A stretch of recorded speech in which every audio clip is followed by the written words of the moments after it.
HMPV নিয়ে আতঙ্কিত হওয়ার কারণ নেই বলে জানিয়েছেন স্বাস্থ্য মন্ত্রণালয়ের বিশেষ সহকারী অধ্যাপক ডক্টর মোহাম্মদ সাইদুর রহমান। এই ভাইরাসের মৃত্যু হার অনেক কম বলেও জানান তিনি।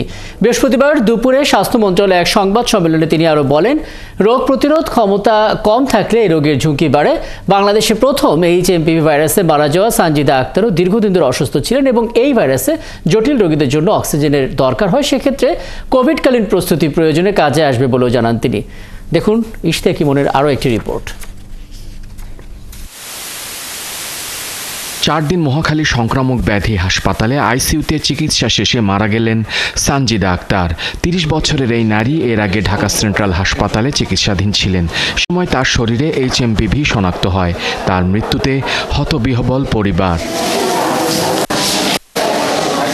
খবরটি দ্রুত গণমাধ্যমে ছড়িয়ে পড়লে দুপুরে সংবাদ সম্মেলনের আয়োজন করে স্বাস্থ্য মন্ত্রণালয়। প্রধান উপদেষ্টার বিশেষ সহকারী বলেন, প্রথমে এই রোগী হাসপাতালে এসেছিলেন সেপসিস উপসর্গ নিয়ে। চিকিৎসার পরীক্ষা নিরীক্ষায় তার এইচএমপিভি পজিটিভ শনাক্ত হয়। এরপর শারীরিক অবস্থা অবনতি হলে সংক্রামক ব্যাধি হাসপাতালে আনা হয়।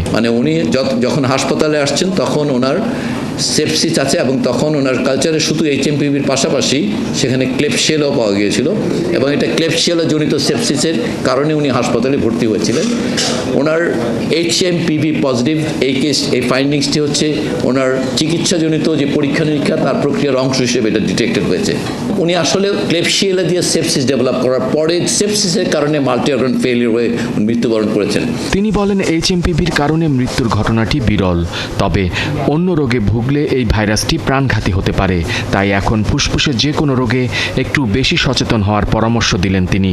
সেটা হচ্ছে এইচএমপিভির কারণে মৃত্যু হওয়ার ঘটনাটি বিরল, কিন্তু এইচএমপিভি আক্রান্ত ব্যক্তি যদি অন্যান্য রোগে আক্রান্ত থাকেন, ইমিউনো কম্প্রোমাইজ থাকেন, ওই সকল মানুষের ক্ষেত্রে বা অল্প বয়সী, অনেক বেশি বয়সী তাদের ক্ষেত্রে সব বয়সীদের সাধারণ স্বাস্থ্যবিধি মেনে চলতেও জোর দিচ্ছেন তিনি।